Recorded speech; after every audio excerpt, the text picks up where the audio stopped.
Hello and welcome to the Potential Psychology Podcast. I'm your host, Ellen Jackson, and it's my mission to share the science of human behaviour in a practical, fun and inspiring way. I am so excited to be talking to Marie McLeod today. Marie is a qualified social worker, adult education and positive psychology expert.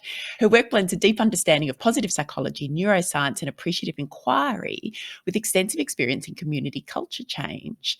And Marie designs and delivers sustainable wellbeing solutions for individuals and organisations and communities with a focus on activating wellbeing despite adversity. And while there are so many elements of all of that we could talk about today, we're actually focusing on another exciting project, a documentary that she fronts called How to Thrive, in which she takes 10 volunteers with mental health issues to help them learn how to thrive. Welcome, Marie. Well, thank you so much for having me.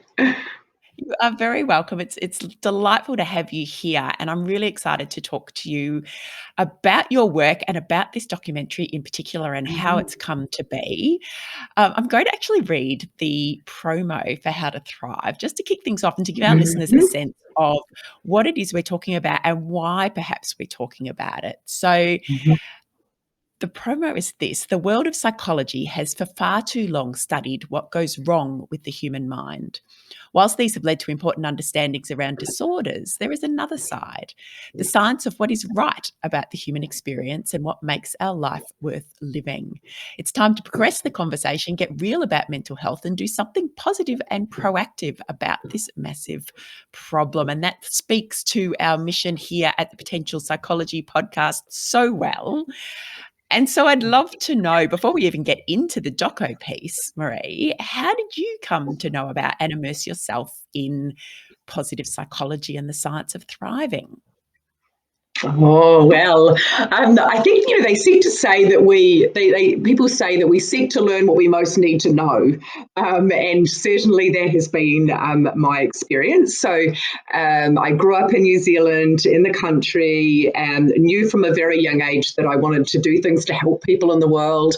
And as soon as I could, left home and went to see the world and returned to study social work and set about that in child protection and juvenile justice, and then moving to Australia and sort of doing that in communities. But when I had children, and I had 3 children in 2 years, one set of twins, I'm sure the maths on that is obvious, but really I unraveled, like the whole, everything that I knew professionally, and I'd had lots of experience. I was the eldest of 5 and I left home to nanny when I was 17 in London. So I should have been well equipped for parenting, but as it turned out, I was, in a situation where I was quite isolated from my family.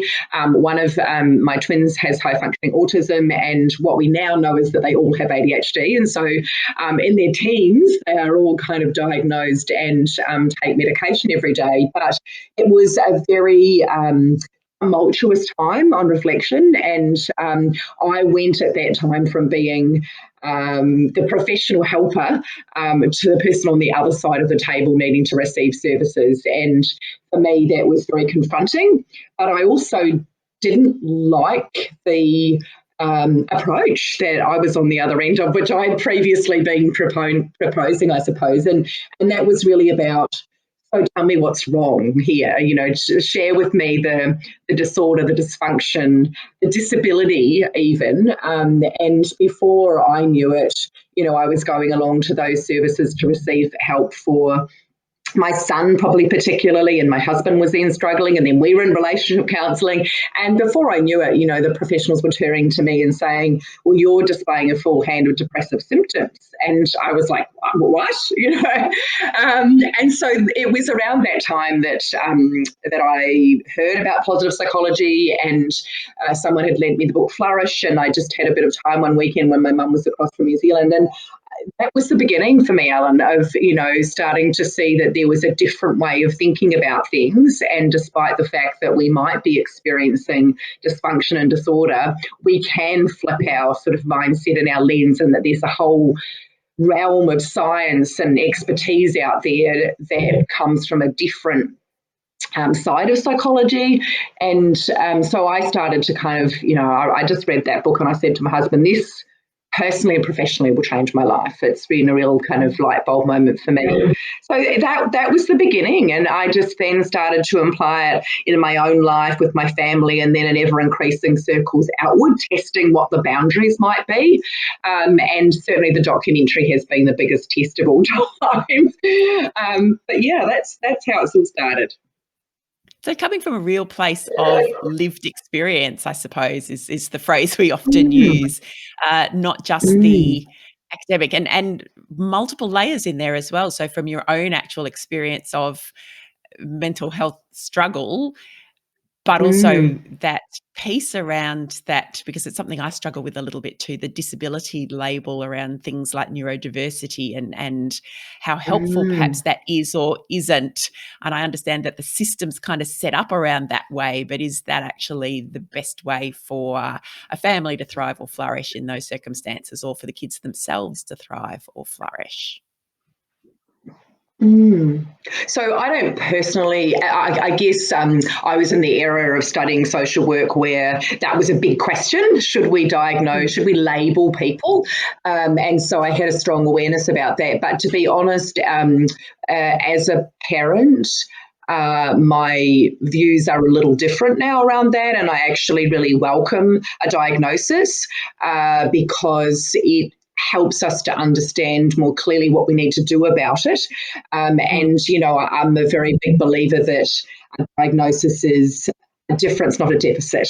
And Yeah. that's how it is in my family. The kids that were reminding me the other day, Mum, when you told Finn that he had autism, you told him, all the other kids in the classroom have got square brains and yours is a triangle. And there's no difference between them. They just work a bit. So I think that knowing what we're dealing with, and I now understand that I probably have ADHD because all my kids do, and my brother got diagnosed in his 40s, so it's most likely. So we do have a lot of neurodiversity, and I think that that's okay, and that I sit comfortably with diagnosis. And this is certainly not about saying that we shouldn't have traditional psychology and we shouldn't be able to understand disorder, dysfunction, and all of those things and try to better navigate our lives with those. But I suppose it's about how can those things work in tandem.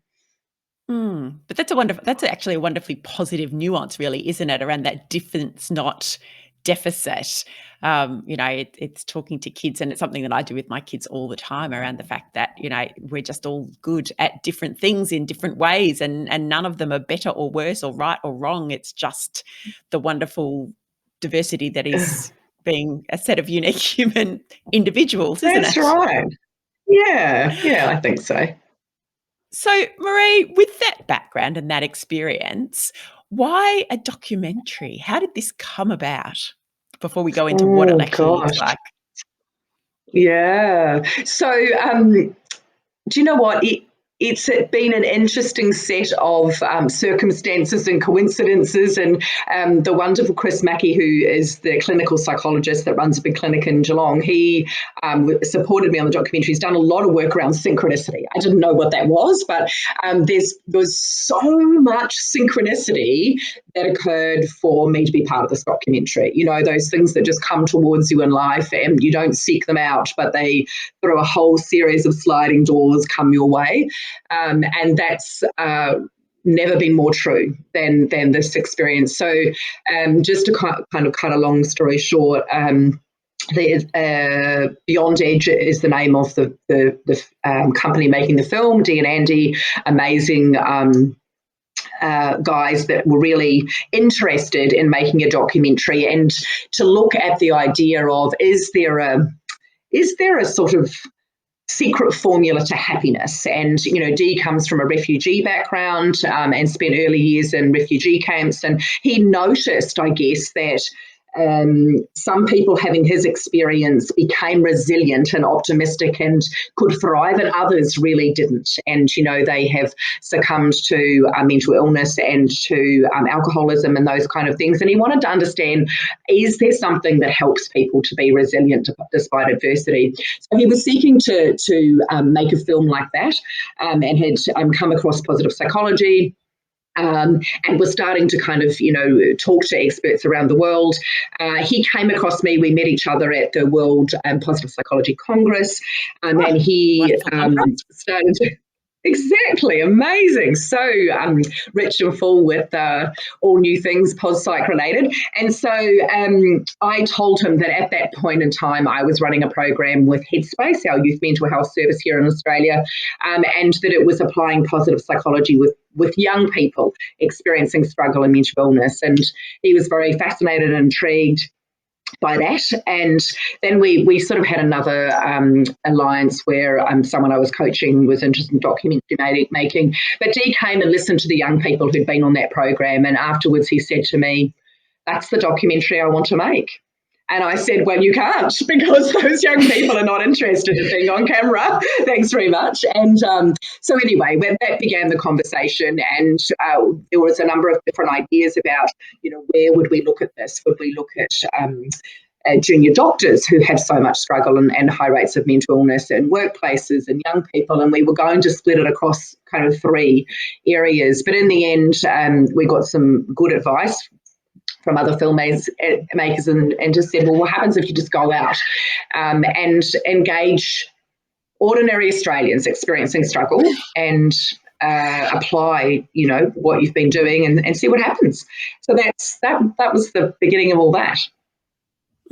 And now, so this was based on a program, and we'll get into the kind of the nuts and bolts, maybe a little of, what is it you're actually doing with these individuals to help them to deal with the mental health struggle and the adversity that they're facing?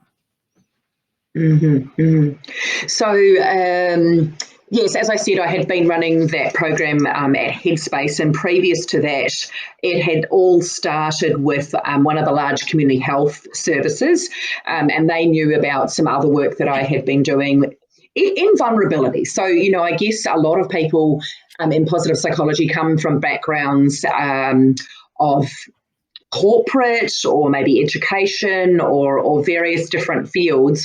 But my particular area of interest and expertise is vulnerability, and having worked in child protection and having worked with disadvantaged communities around Victoria, I was particularly interested in how do we apply positive psychology where there is struggle. And so this community health service approached me and said, we don't think we're dealing with our clients with mental health issues in ways that are evolved enough and that are making enough difference. And we wondered whether, with your experience in working with people who are vulnerable and with positive psychology, would you consider making a program? And I was in the barber shop with my kids, and I remember that call so clearly, one of those defining moments when I was in equal proportions delighted and terrified by the idea. So of course I said yes, and kind of jumped in thinking, well, how could we take the science of well-being that is so often applied when people are functioning, and the idea is then moving them from functioning to flourishing. What would happen if we took all of that research and skills and strengths and applied it when people's well-being had become suboptimal?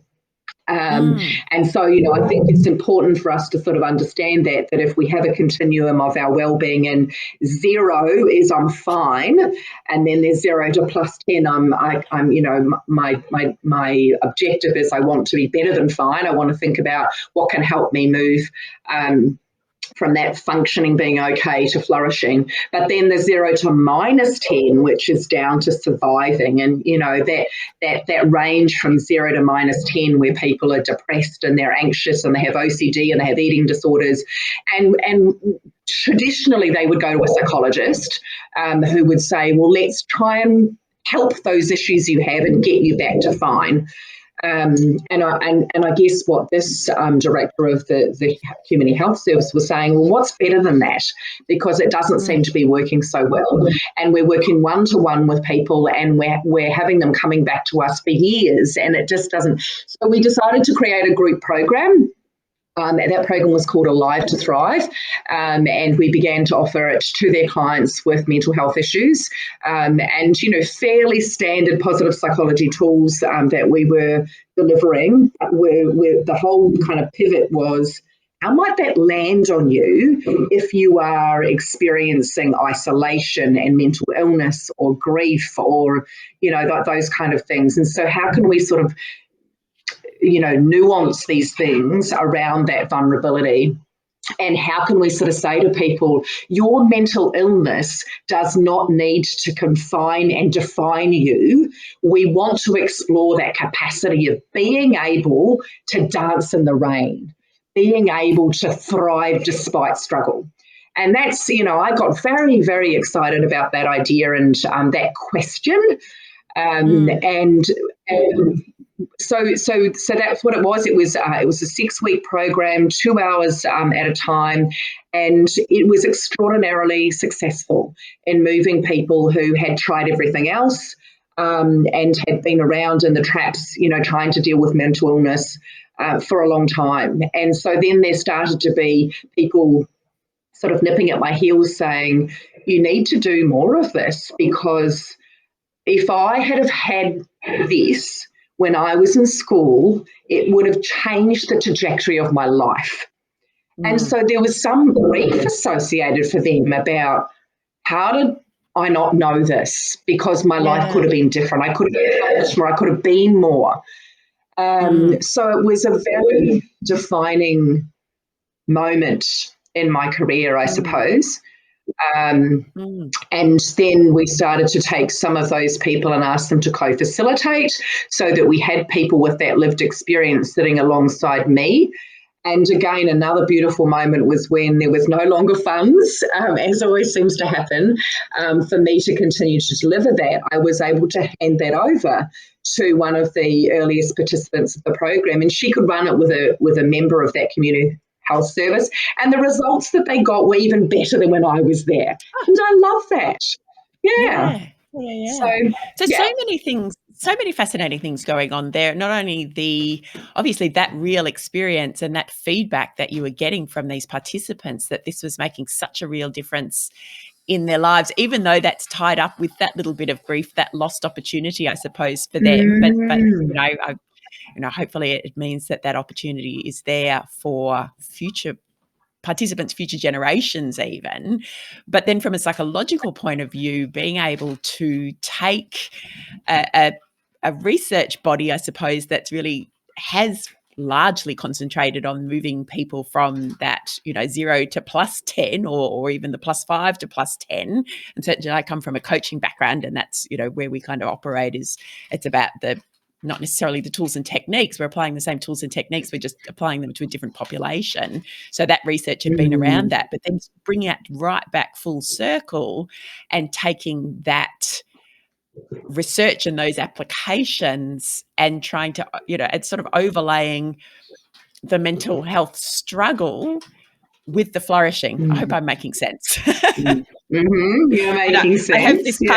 I have this visual in my head that perhaps I'll try and write, pull together for our listeners so that they can see it in the show notes. But, we do, as you said, we have this mental health spectrum, and traditionally we've sort of drawn it with people struggling with mental ill health at one end and then the flourishing at the other. And it's always been a challenge, I suppose, to be able to actually describe that in a way that says, just because you have the mental ill health doesn't mean you can't flourish.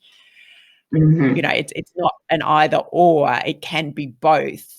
But perhaps traditionally we haven't actually had the mechanisms for doing that. So that's exactly what you're doing here, isn't it?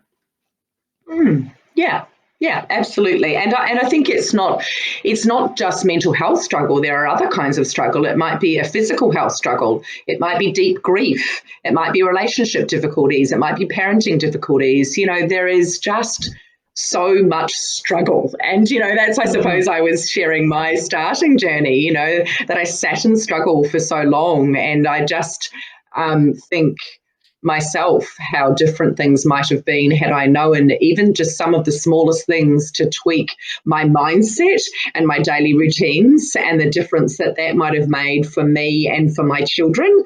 And I look back a little bit as well with some regret and some grief, going, but that's life, isn't it? And I sincerely believe that the silver lining for me around that is that I honestly could not do what I do now as well as I do if I hadn't have sat and struggled so deep for so long. Yeah. I don't know if you can resonate with that, but I think sometimes you have to have sat in and acknowledged and really felt your own hard times.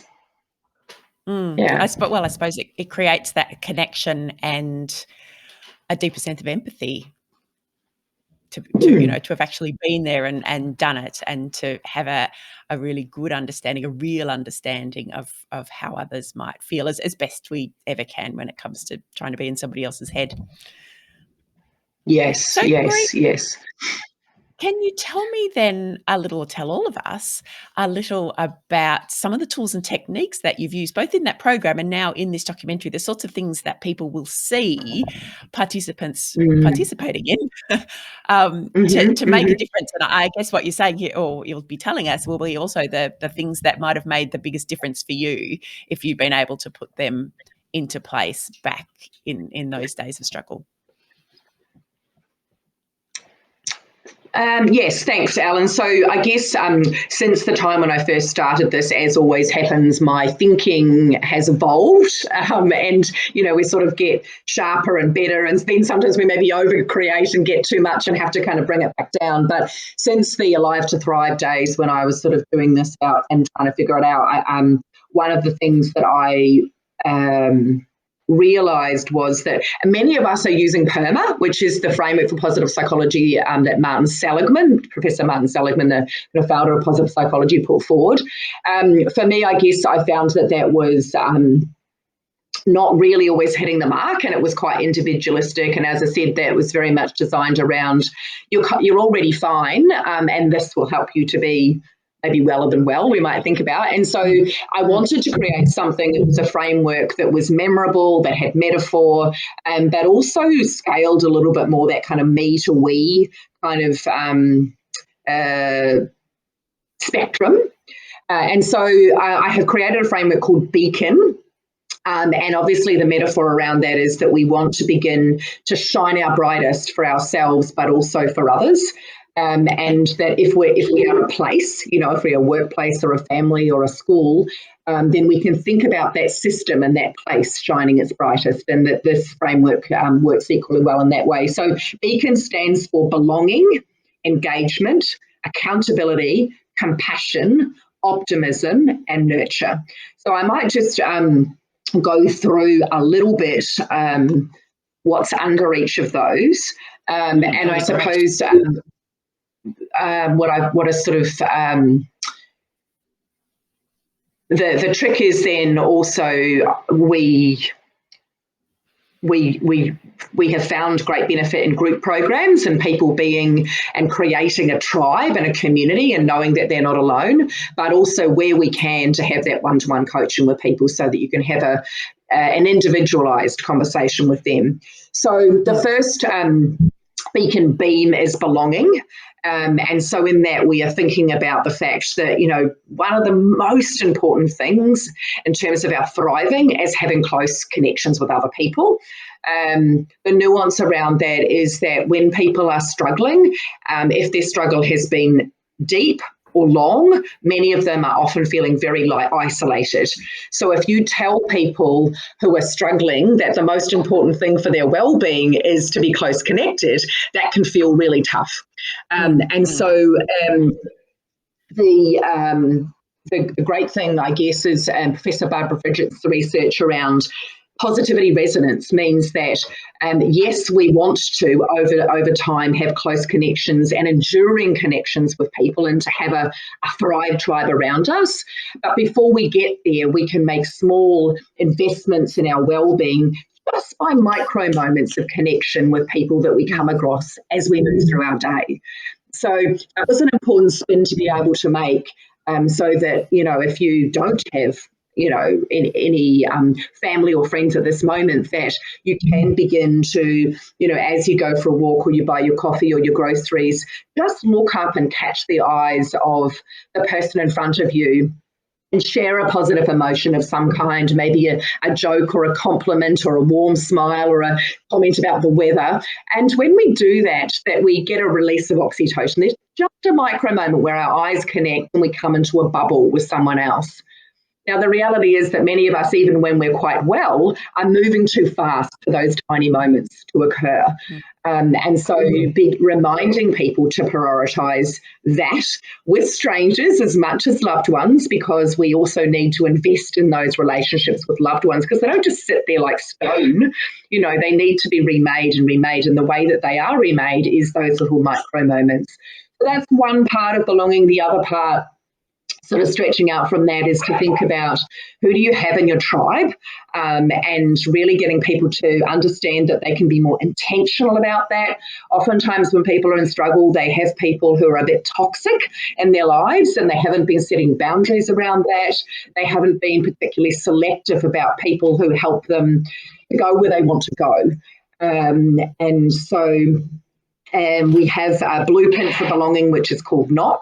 The metaphor of thinking about the old days, that you kind of have to knock sometimes, you know, on the door, or the metaphorical door, and moving away from social media. You know, we want to kind of get back to real time connections, and so knock is an acronym, and we have you know, pieces under all of that I won't go all through now, but.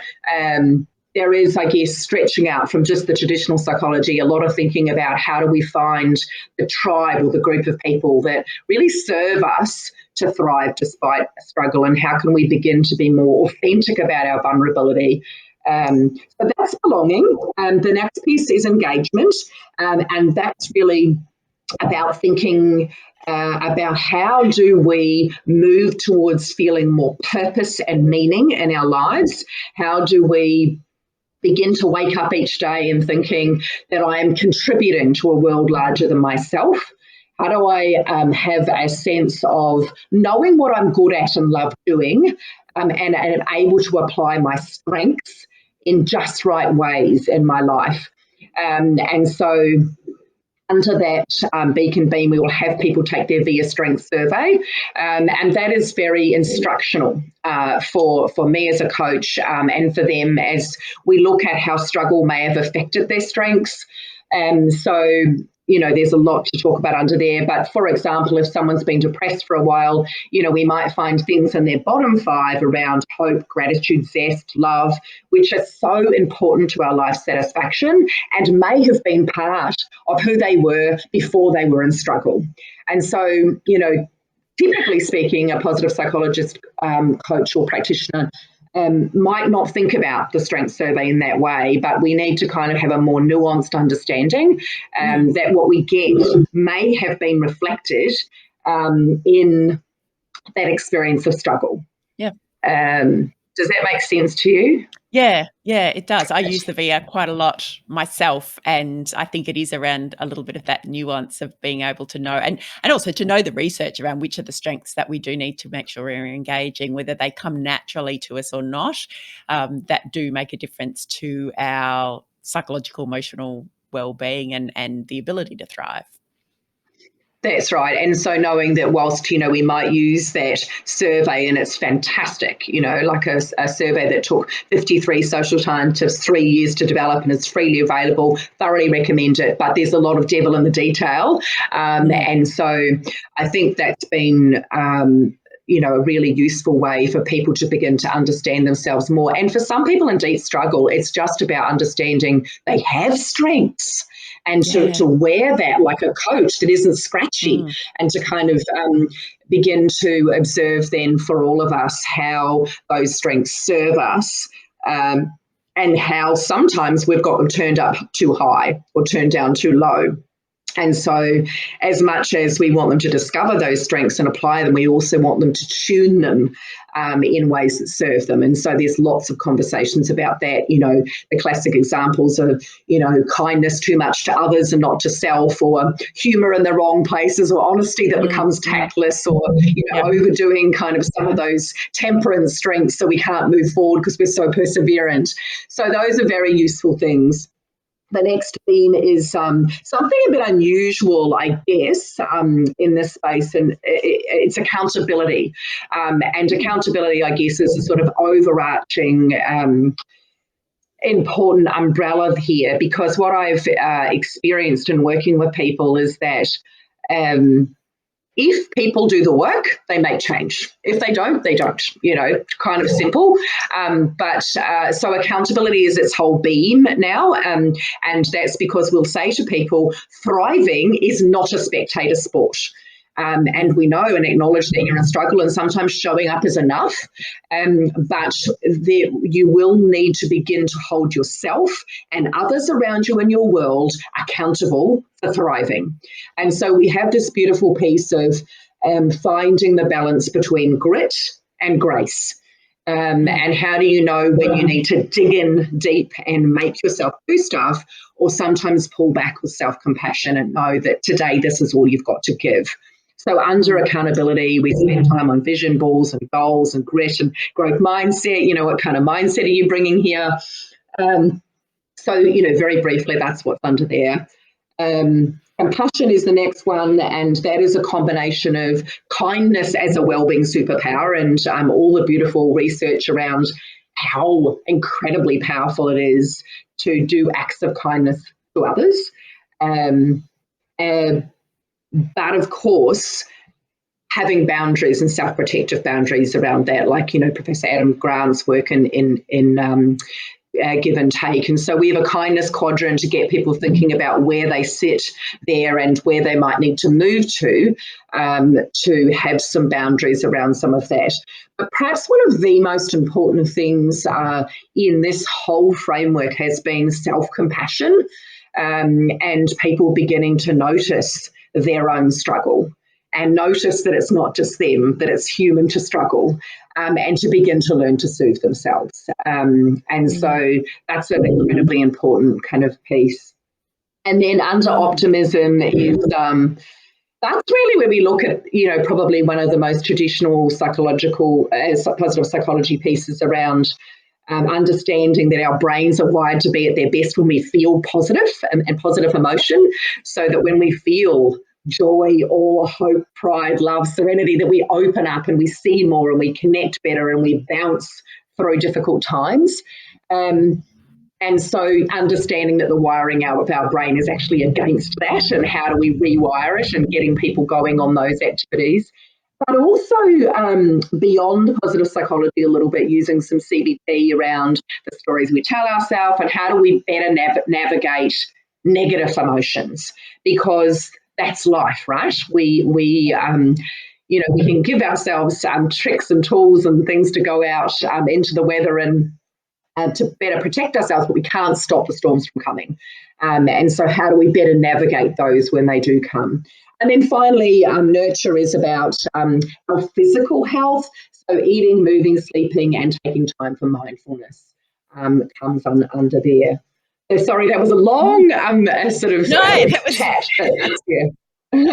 No, it's fascinating, and I think that well, I know for me personally, one of the complexities often of, or one of the challenges of communicating the science, the work that's been done, and the impact that it can have is around distilling it down into a way that it becomes understandable and tangible. And what you have there, what you've been able to describe for me anyway, is just a wonderful metaphor, and then a series of metaphors that sit underneath there. The idea of the beacon, the beams that come from each of those, the acronym, and the ability then to remember, all of those explanations, and the way you've beautifully put each of those.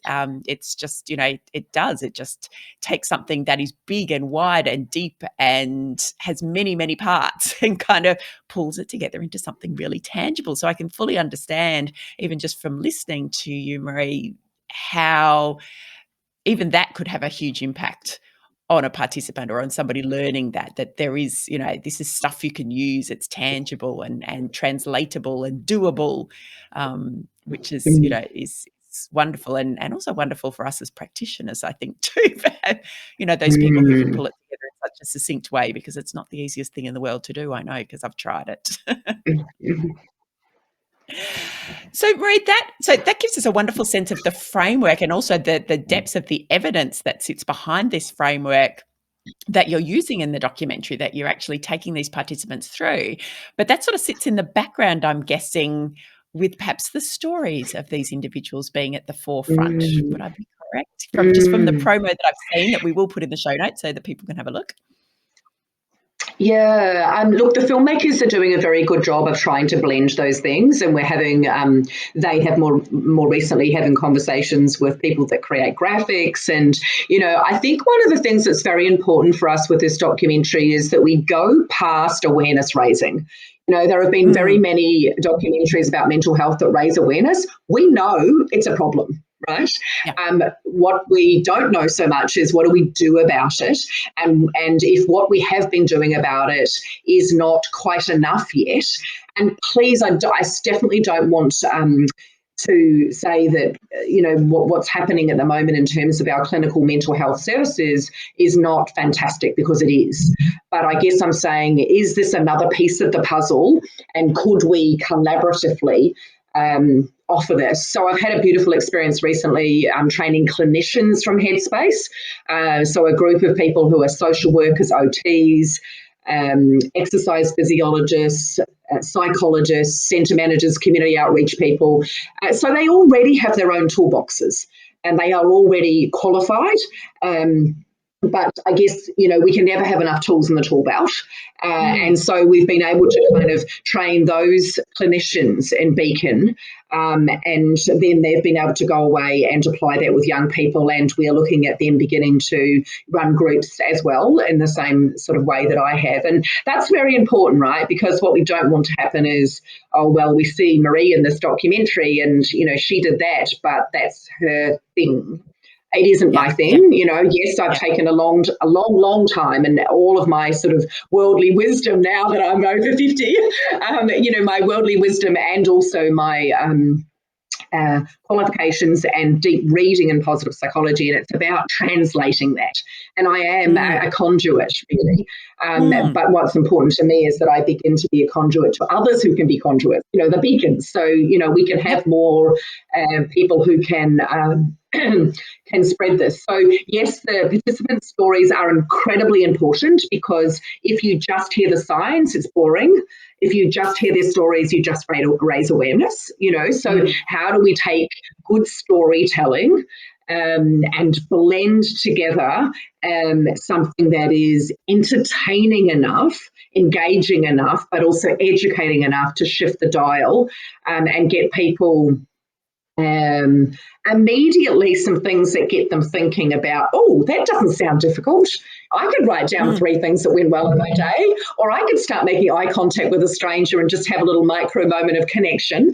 Or I could, focus a little bit more on getting some exercise or better sleep, or thinking about having compassion towards myself. And so the challenge for us now in the next little part, while the documentary is in its final stages, is to make sure that there are things that people can catch, because positive psychology needs to be both taught and caught.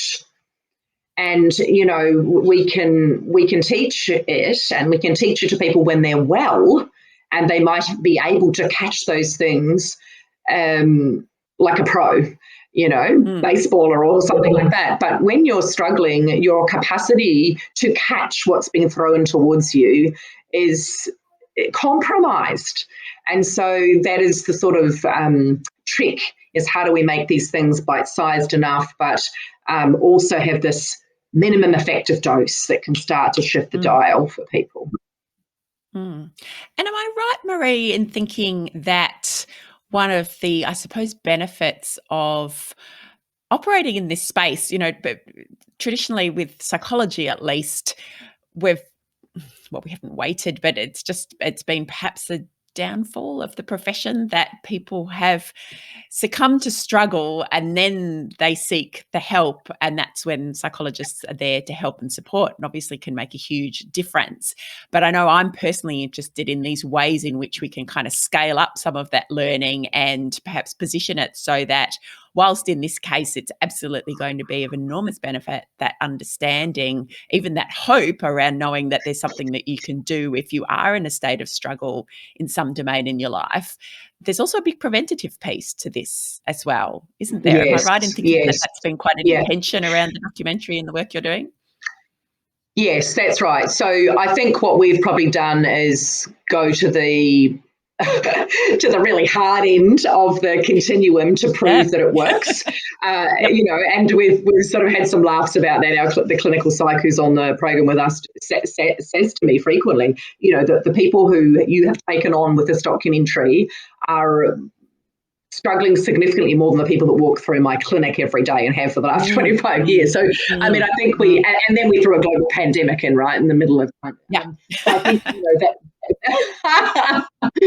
talk about doing a marathon and then sort of someone throwing a backpack of bricks on the back. But yes, I think that what we are very interested in is how do we catch people before they have fallen into the river and they're downstream drowning. How do we catch them before they sort of falling in, and how do we preventatively build their wellbeing literacy and get things in their toolbox and tool belt that they can pull out when things start to kind of, I mean, and it might be that they have started to struggle but they haven't yet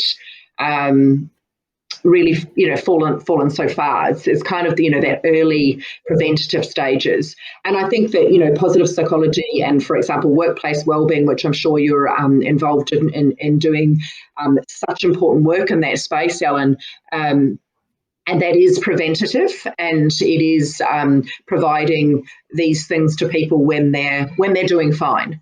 I suppose one of the things that I'm very interested in is what happens when people just start to feel like everything is not quite as it should be.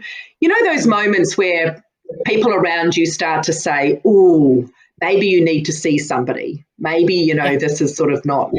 And they might not need to see a psychologist, and they might feel that there's a stereotype around that. They might just need a coach to get alongside them, or someone who's been upskilled, a leader or a teacher or a social worker or a family member.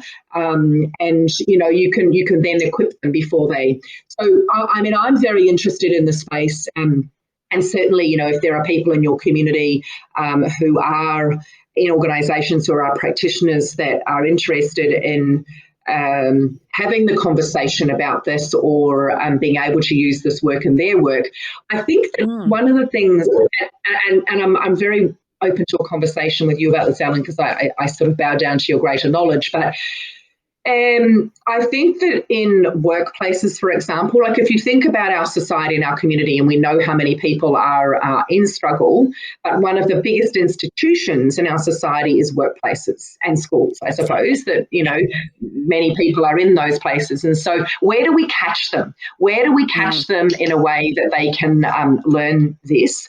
And I think that workplaces right now, they're doing some sort of some great work, and there's mental health first aid and there's some workplace wellbeing stuff. But when people start to struggle, when the only option is EAP, I'm not sure that is good enough anymore. And I'm going out on a limb here, but I am just suggesting that what is beyond EAP? What is a more evolved, intelligent EAP? And how can we better equip leaders and others that are the beacons in whatever role they're in healthcare, in human services and education, to be those beacons, so that when they observe their people starting to not perform, not be as productive, not being as passionate, starting to kind of become less than their best selves, rather than being frightened and feeling ill-equipped and under-resourced, how can we support them, firstly, as the sort of first port of call, but then maybe have another parallel kind of offering. So that's something I'm very interested in terms of how do we create impact off the back of the documentary. Yeah, and I think I'd probably take that even a step further, Marie, from my own experience and my own kind of personal passion and the work that I do in workplaces, which is around how do you actually even help the leaders to understand this stuff for themselves first? Because First, then they yes, have yes, that bit of yes. lived Hmm. experience, that ability to then be able to pass that on, that is so much more meaningful. You know, I've spent a long time talking to leaders in workplaces around mental health and well-being, and how do you know, detect the signs and symptoms, and what do you do, and how do you have the conversation?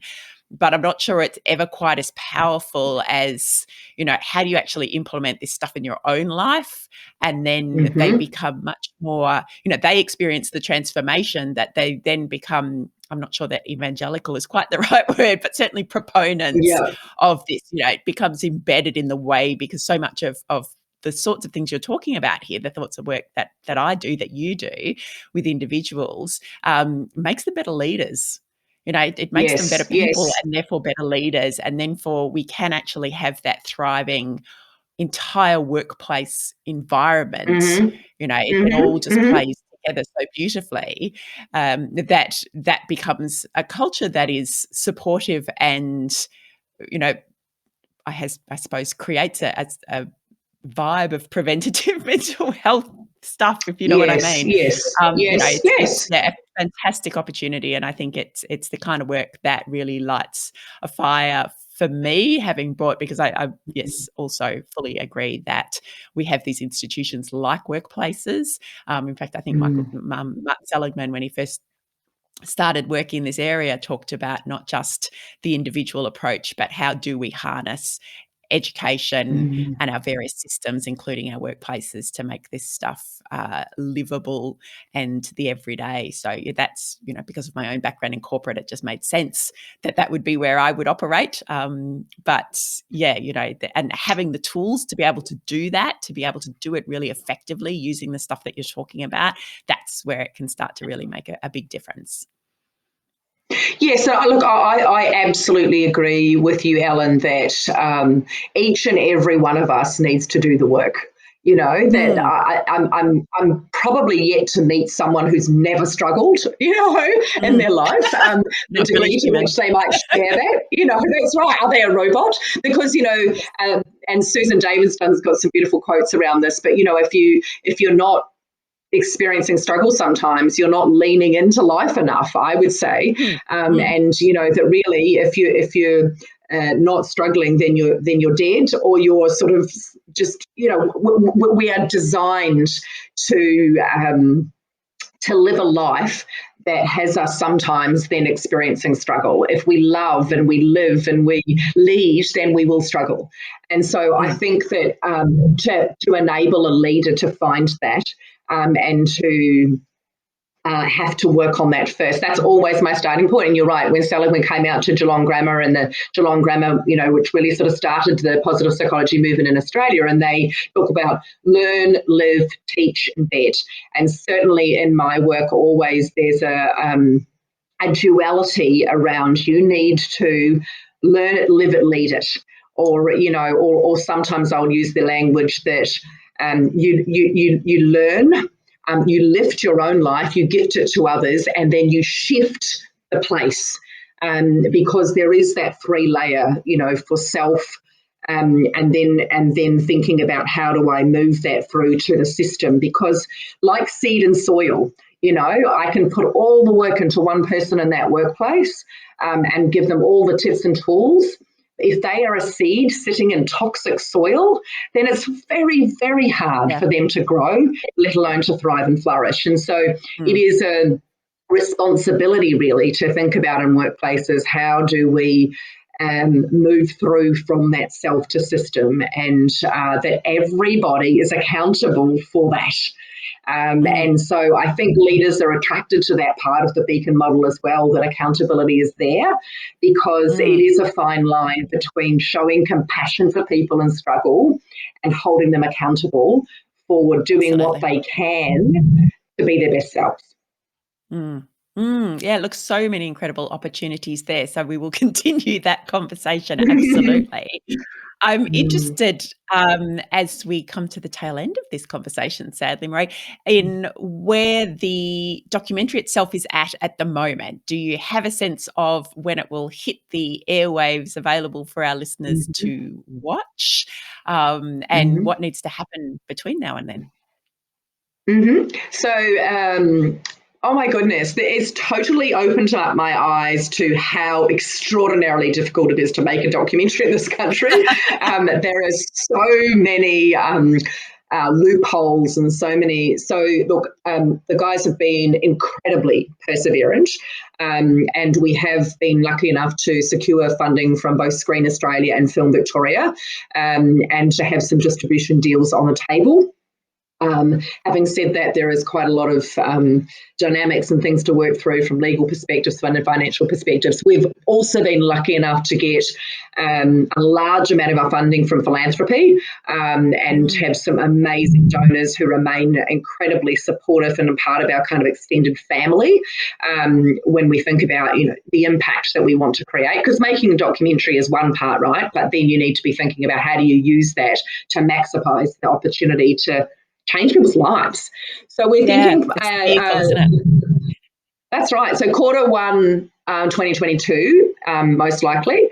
And at the moment, there is editors and people that do graphics and people that do music and do stuff that I don't even really understand. And there is also a small amount of filming still to go, because obviously we had to film in a pandemic. So, I've got Yeah. cameras and microphones and things, but the guys are coming out do some filming with me and my family in the next couple of weeks, and are back around to the participants to do some things that are a bit more cinematic and a bit more interesting, rather than because we've got a lot of Zoom and diary cam. Mm, Um, mm, mm. so yeah, we've got a small funding gap still, that we are still talking to some people about, and going around looking for sponsorship from corporates that might want to align.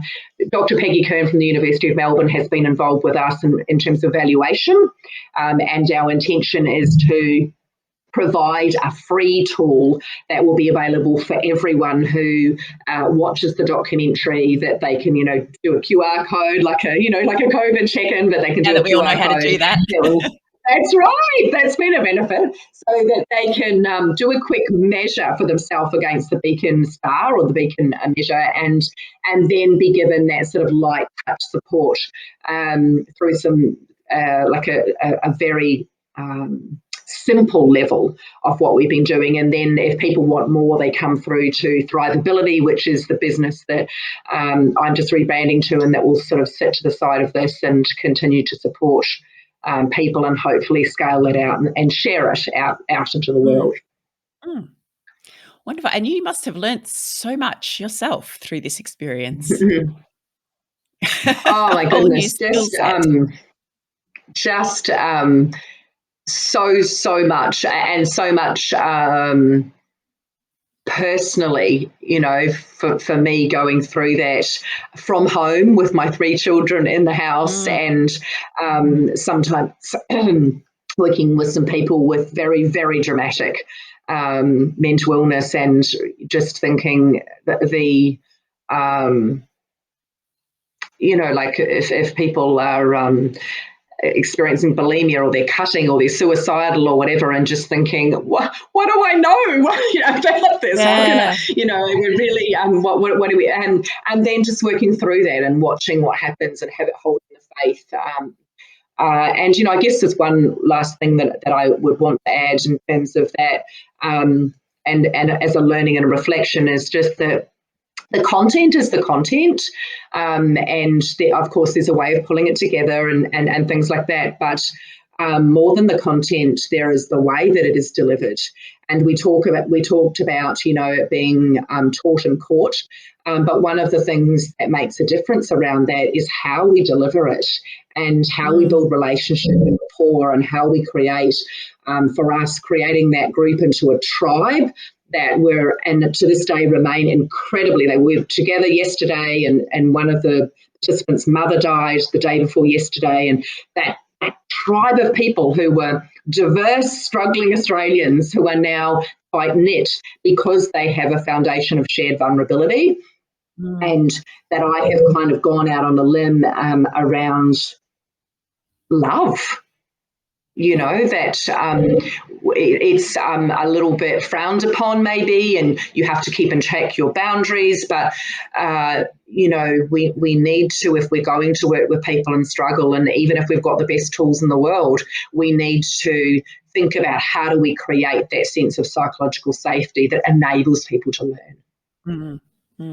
Yeah, a sense of community and connection that, as you said right at the beginning of that, the beacon model is so critical The to belonging. us and our ability, to not just survive, but also to thrive. Yeah, Marie, yeah, thank and you so much. thankfully. Oh, Mhm. sorry. Oh, Thank you so I much. was going to say, thankfully we, Yeah, go ahead. oh, we were doing it again. Thankfully we took our participants away on a wilderness weekend and before COVID hit, so they could actually be in the same room together and get some of that before COVID kind of came along. So that was a very lucky thing that happened. Sorry, Ellen, go ahead. No, that's okay. That's right. This is why I have Andy to help me edit these pieces together. I just wanted to say thank you so much for not just sharing with us the work that you're doing, the work that you have done, the very exciting project that is How to Thrive, the documentary, but also for the work that you are doing for us as a profession, for our community, because it is, and I suppose, well, I like to think that I can appreciate the complexity only because I try to do it myself and I know how hard it is. So, to have been able to forge ahead and produce this body of work, especially during a global pandemic with your children at home, is just extraordinary. And so, I want to thank you on behalf of all of us listening in for that work. Oh, look, thank you, Ellen. And it's just, it's been an absolute blessing and a pleasure for me. I feel so much gratitude, and it's been hard for me this year actually to be without that, to be honest. Like, kind of a come down, because it was Yeah. extraordinarily challenging and challenged me out of my own skin. But what a most magnificent experience to have had and to be a part of those people's lives and to see them transform in the way that they have is just truly a dream. Yeah. Well, we'll be very excited to see what's next once, of course, this documentary is out there into the world, and we will That's put right. all of the details of it and where to find out more, including the link to the trailer that you can watch in the show notes for today's episode. But thank you again, Marie, for everything, for being a wonderful guest, for the conversation and the insights. We really do appreciate it. And I think you've given us all a greater sense of the role that perhaps we can play in helping others around us to thrive, which I think is a wonderful gift. No worries at all. It's been a pleasure to be here. Thanks for having me.